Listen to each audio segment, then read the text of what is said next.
এই পৌষ মাসে ঠান্ডায় দারুণ একটা মজাদার রেসিপি বানাবো। দেখো চাল ভিজিয়েছি। আমি যে রেসিপিটা বানাবো সোনাঝুরি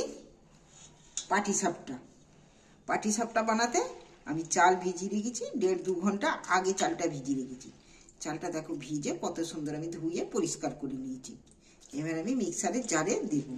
কিভাবে এই রেসিপিটা কিভাবে বানাই তোমরা আমার কথা শুরু থেকে শেষ পর্যন্ত দেখবি কিভাবে আমি বানাই এই সোনাঝুরি পাটিসাপটা। ওই রেসিপিটা পাটিসাপটা বানাতে আমি ঘরোয়া যেই চালের ভাত খাই সেই চালই আমি নিয়ে জল দিয়ে ভিজিয়ে রেখেছি। ভালো করে পরিষ্কার করে ধুয়ে নিয়েছি। এবার আমি মিক্সারের জারে দেবো। চালগুলো আমি মিক্সারের জারে জল ঝাড়িয়ে একটু তুলে নিচ্ছি। জল ঝাড়িয়ে নিলেও হবে, জল আবার দিতেও হবে পরিমাণ মতন। একটু কম জল দিয়েই করবো, কেন পাতলা হয়ে গেলে মুশকিল আছে। এই যে ভরে নিয়েছি, আর বাকি চালটাও এইভাবে মিক্সারে দিয়েই আমি বেটে নেবো। দেখো চালটা যে ধুয়ে পরিষ্কার করে নিয়েছি। দেখো মিক্সারে দিয়ে আমার এখানে মিক্সারে বাটা হয়ে গেছে। একই সাথে নিয়েছি আমি এখানে 1 কাপ সুজিটা মিক্সারের জারে আমি দিয়ে দিচ্ছি। আমি একটু জল দিয়ে দিচ্ছি। একই সাথে আমি একটা নারকেল ভেঙে নিয়েছি। নারকেলটা কুড়ে নেব।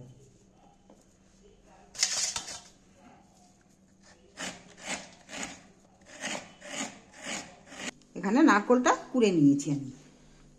আস্তে আস্তে করে কুড়িয়েছি, কত মিহি হয়েছে। আর একে কিছু করতে হবে না, এটা কুড়ের জন্য করেছি। দেখো আমি গ্যাস জেলে কড়া বসিয়ে দিয়েছি।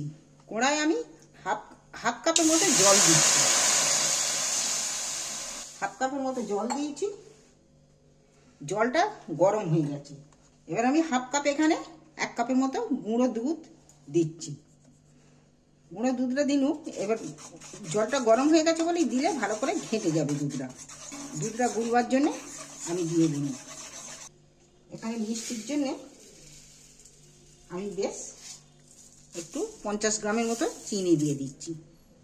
তোমরা যেমন মিষ্টি খাবে সেইরকম অনুযায়ী মিষ্টি দেবে। কাঁটাটা দিয়ে গুলছি। কাঁটাটা একটু ডেলা হয়ে আছে যাতে ভালো করে মিষ্টি হয়ে যায়। খুব গরম জলেতেও দুধ দিয়ে দিলে দুধটা আবার ডেলা পাকিয়ে যায়। ওটা এটা দিয়ে ঘেঁটে নিলে হয়ে যাবে। আমি নারকেলটা যে কুড়ে রেখেছি এতে নারকেল কুড়োটা বেশ খানিকটা দেবো।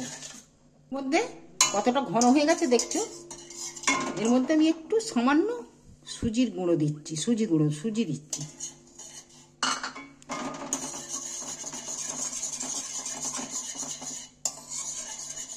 এবার নারকেল কুড়ো খানিকটা দিয়ে দিচ্ছি।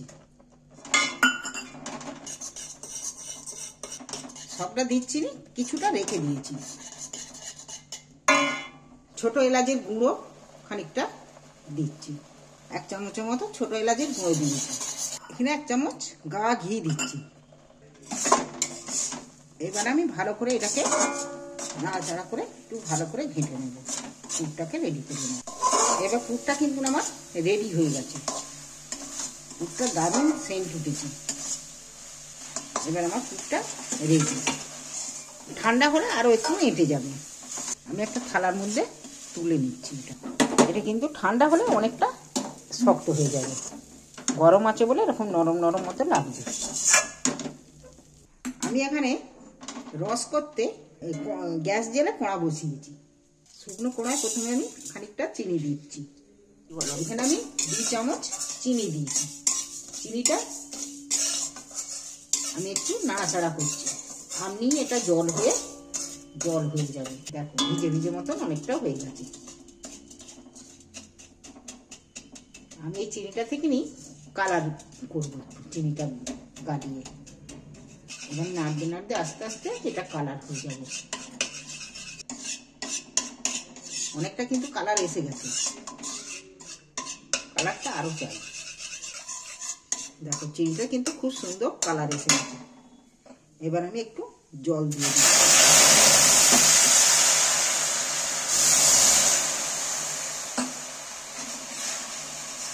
দিচ্ছি। এবার চিনিটাকে গাড়িয়ে একটু রস করে নেব। চিনিটাকে আস্তে করে দিয়ে এইবার নেড়ে গুড়টাকে পাক করে নিতে হবে। চিনিটাকে চিনিটাকে এরকম ভাবে নাড়িয়ে নাড়িয়ে পাক করে নেব। চিনিটা এরকম তুললে আঠার মতো ঝরবে। দেখো এটা আমার পুরো রেডি, দেখছো কতটা এটা আঠা আঠা মতো হয়ে গেছে। এইবার আমি ঢেলে নিচ্ছি একটা জায়গার মধ্যে।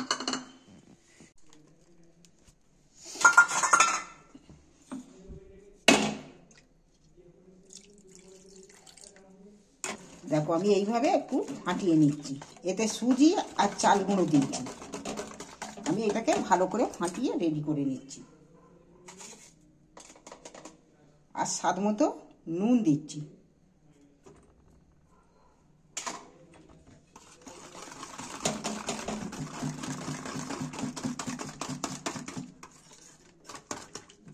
দেখো আর কিন্তু ডানা নেই, এটা ডানাটা ভেঙে গেছে পুরো। আরও একটু সামান্য জল দিচ্ছি। প্যান বসিয়ে আমি একটু তেল বুলিয়ে দিই। ম্যাগনেট করা ডোটা আমি এর মধ্যে দিয়ে দিচ্ছি।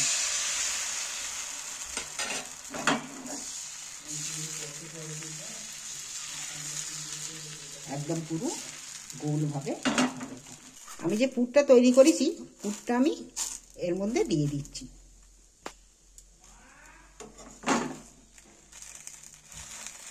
এইবার আমি এইটাকে রোল বানিয়ে নিচ্ছি।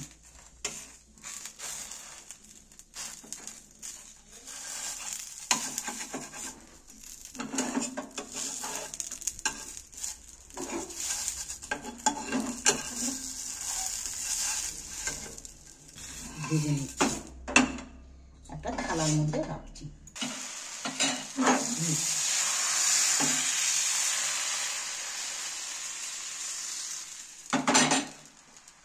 এইভাবে পুরটাকে আমি একটু লম্বা শেপের করে নিয়ে গোটাটাকে এর মধ্যে চালিয়ে দিচ্ছি। শীতের সময়, শীতকালে তোমরা এই রেসিপি একবার অন্তত বাড়িতে বানিয়ে খেয়ে দেখো। তোমাদের ভালো লাগলে চ্যানেলটা অবশ্যই সাবস্ক্রাইবার করে দিও। এই রেসিপিটা এই শীতকালে না খেলে তোমরা কিন্তু খুব মিস করবে। এই রেসিপিটা দারুণ টেস্টি রেসিপি। এইভাবে সবটাকে আমি বানিয়ে নেবো সবগুলোকে।